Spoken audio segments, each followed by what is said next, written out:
Hello, this is David Sutton, the Executive Director of the Scientific Equipment and Furniture Association. And I'm happy to make this presentation to you on behalf of the 2017 Future Laboratory Innovation and Development Summit Forum at Tongji University. And before I begin the presentation, I would like to especially thank Guo Yan, the owner of the magazine Modern Information, Wei Li Yan, owner of the Future Lab Summit, and Xian Di Zi Xin, who is the organizer of the summit. It's very important that in China that these types of summits take place. And after I make the formal presentation, I would like to tell you a couple of things that may be happening in China that I'm working on. And so we should have some really good news in the next couple of months. What we're going to try to do is we're going to try to follow along with the PowerPoint presentation that we put together for all of you. And it was translated into Mandarin, and I don't know if anything's going to get lost in the translation, but we'll try our best. So the first slide after the the opening slide is a picture of the SEFA Board of Directors. And before I even go into that, let me just explain a little bit about the history of SEFA. So SEFA, or the Scientific Equipment and Furniture Association, was formed in 1988. And I happened to be there at that time when it was formed because I was a lawyer for one of the founding members.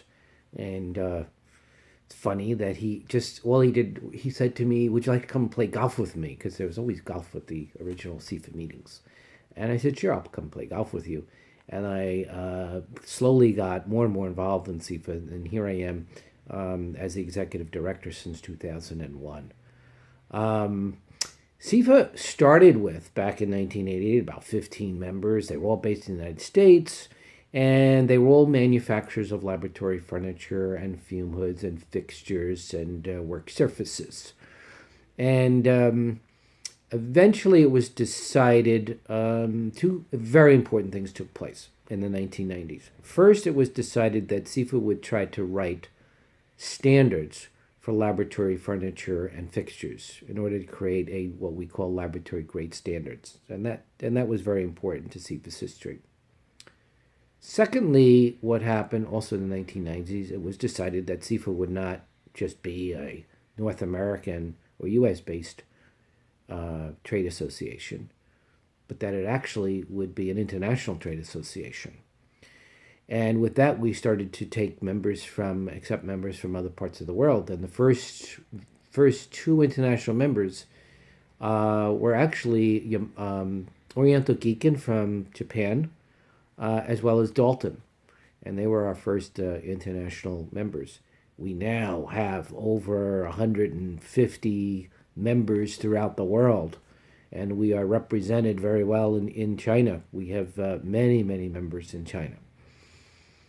So here's our board of directors, and as you can see, there's 9 of them, and they represent both large companies, small companies, U.S.-based, Canada, Europe, but I don't have a member of the board of directors who's from China, and I would like that very much. So if anybody's interested in becoming a board member, you have to be an executive member of SEFA in order to serve on the board. It's very important that you send me an email, let me know that you're interested, because we are going to become more and more active in China. Now, after the board of directors slide in the PowerPoint, there's pictures of the SEFA advisory board members. And we started this a few years ago, and these advisory board members happen to be the leading architects and lab planners in the world. We have representatives from the United States and Europe. And once again, I would like to have representatives on this advisory board from China. So if you are somebody who does a lot of work in laboratory planning or architecture for labs, please let me know. Or if you know anyone like that, you can send me their name and contact information, and because I would look forward to one day having a number of Chinese individuals on the advisory board of SEFA. Now, I told you that in the 90s it was decided that we would invite members from companies from overseas to become members of SEFA. And then we decided in 2008 to have our first international event, and it took place in Shanghai, of all places. And I went there in conjunction with the Analytica China show, which takes place every 2 years. And what we did was we helped support our members who were exhibitors. And we also had a dinner reception. And this picture was taken at the dinner reception. And there's me. See, I got the same haircut as I have now. So Yen Chen, who is actually based in California, but at that time I think worked for Dalton from Japan. Hank van der Brugge, which many of you know from Dorcon, and Alan Mao from Ultra Labs. And I don't know if Alan's in the audience. Hello, Alan. Good to see you again, and I will see you soon, I'm sure. But this was a very historic event for us because after this 2008 event in Shanghai, the number of SEFA members from overseas exploded. We, in fact, have more SEFA members from overseas than we even have from the United States at this point in time. And we are definitely an international-based trade association. Now, the next picture, I have such fond memories of this. I actually have this picture framed and on the wall of the SEFA offices. And this is this historic picture that was taken in 2008. Before Analytica China, a few days before Analytica China, and I had the opportunity to tour a new lab building that was constructed by Tongji University. And we took this group picture after the tour and the presentation, and I was told that Mr. Lee and Mr. Liu are in the audience today, and they are sitting next to me in this historic SEFA picture. So hello to both of you, and I'm glad you're both still very much involved at Tongji University and in lab buildings. So we have a number of upcoming events. We have partnered with Advantage Business Media, that is the publisher of the Laboratory Design newsletter, and we're having an International Lab Design Conference in Madrid this month, September 20th through the 22nd. And this is the very first laboratory design conference in Europe. So we've decided that we would do the first one in Europe. Many of our advisory board members will be speaking. We have other very well-recognized architects, lab planners, and other SEFA members who are going to be speaking at this event and talking about state-of-the-art, cutting-edge, award-winning lab projects. It's not too late to register. Go on the Advantage Business Media website for registration information, or you can contact us at sefalabs.com or call us, and we will help you with that registration. We're also having our 29th annual meeting in La Jolla, California. Now, if any of you have been to La Jolla, it's one of the most beautiful places in all of the United States. It's on the West Coast, California. The airport is San Diego. Los Angeles is a couple hours drive away, so it may not be that difficult for all of you in China to get to that meeting. And it's not too late to register. Go to the SEFA website at sefalabs.com, and we'll certainly help you with the registration information. Now, it's important to note that any SEFA member does not have to pay a registration fee for that meeting. It's free to you, okay? So if you just want to register as a SEFA executive member and attend this meeting, you just have to pay for your flight and your hotel room. We're staying in a beautiful hotel. The agenda's on our website and everything else, so all you have to do is register. You don't even have to pay for it. It's part of your dues. And then, of course, we, every year, are involved at Arab Lab in Dubai. And one of the reasons why we're involved in Dubai is because there are more SEFA members who exhibit at that trade show than anywhere else in the world.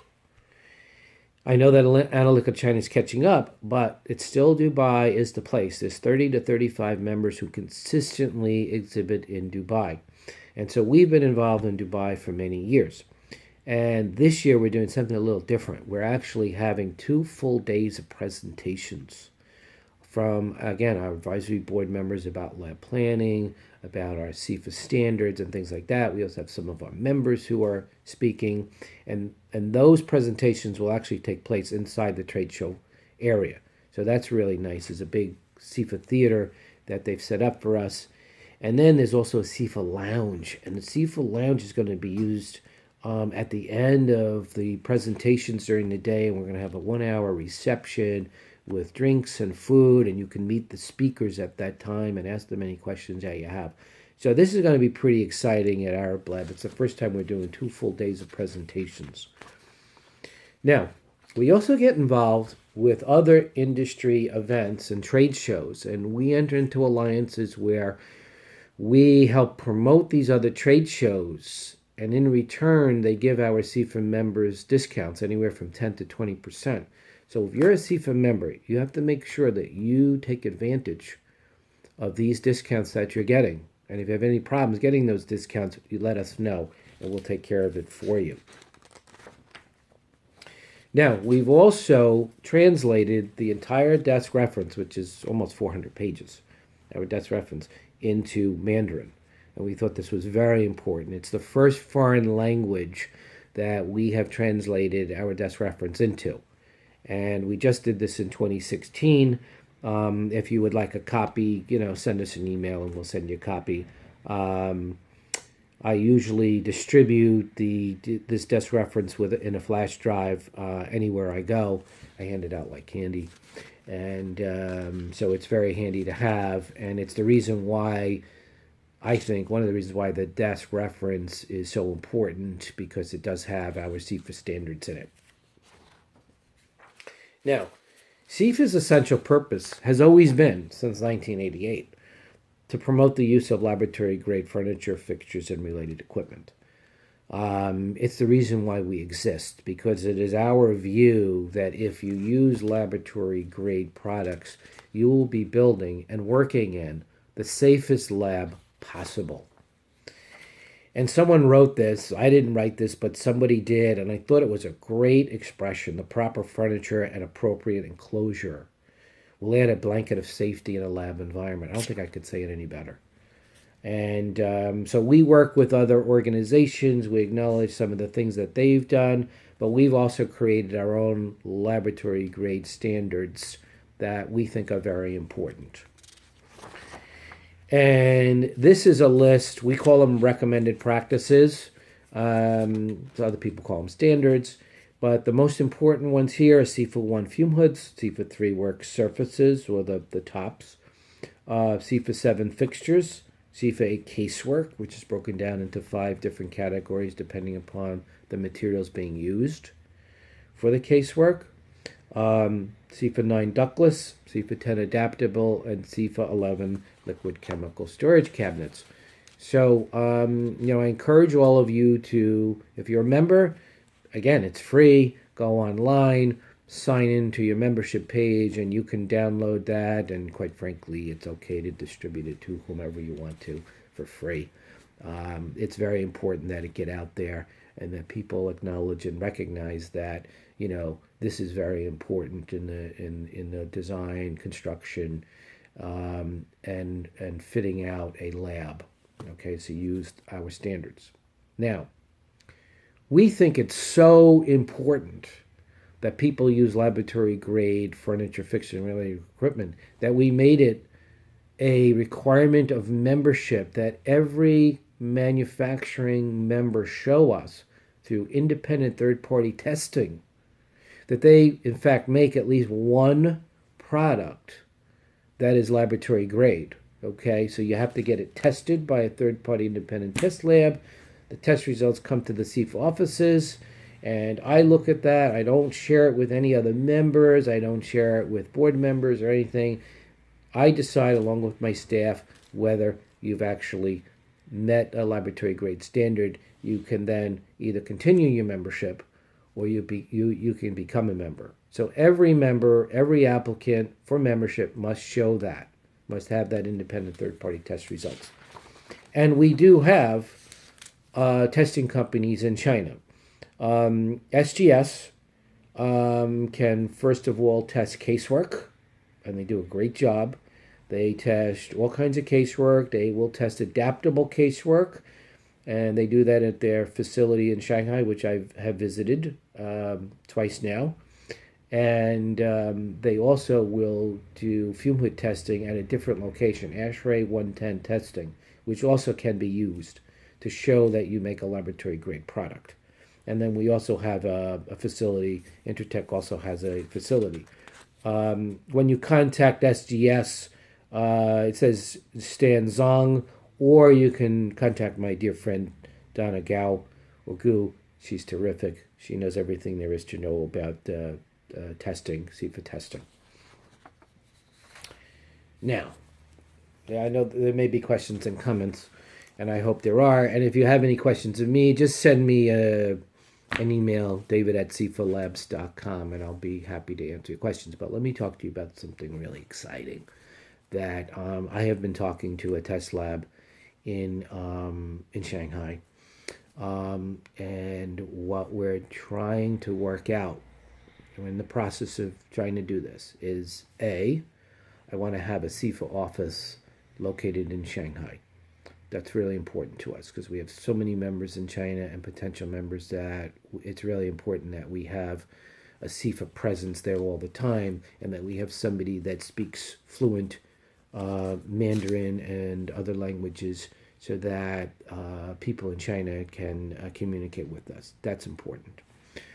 Number two, we need to design our SEFA website for China. We do own or reserve SEFALabs.cn, okay, but the website's not up and running, and that website has to get up and running so that people can communicate with us. Thirdly, and this is really exciting, we're going to try to create, and I would like to do this within the next 12 months to 18 months, a SEFA laboratory design conference to be held somewhere in China. I was told perhaps it's best to do it in Shanghai, but we can discuss that and talk about it. But I really want to do a really nice lab design conference that SEFA will host, and the company that we will probably partner with will co-host it with us. And I want to get together all the lab planners, the lab designers in China. I'm going to bring advisory board members from the United States and other parts of the world. And I think that we are going to have a really great conference. It's going to be great for SEFA and for China. So that's it from SEFA World Headquarters here, just 18 miles outside of New York City, in Garden City, New York. I want to thank you for your time and your attention. And I hope that you have a very successful conference, and I hope to see all of you soon. Thank you very much.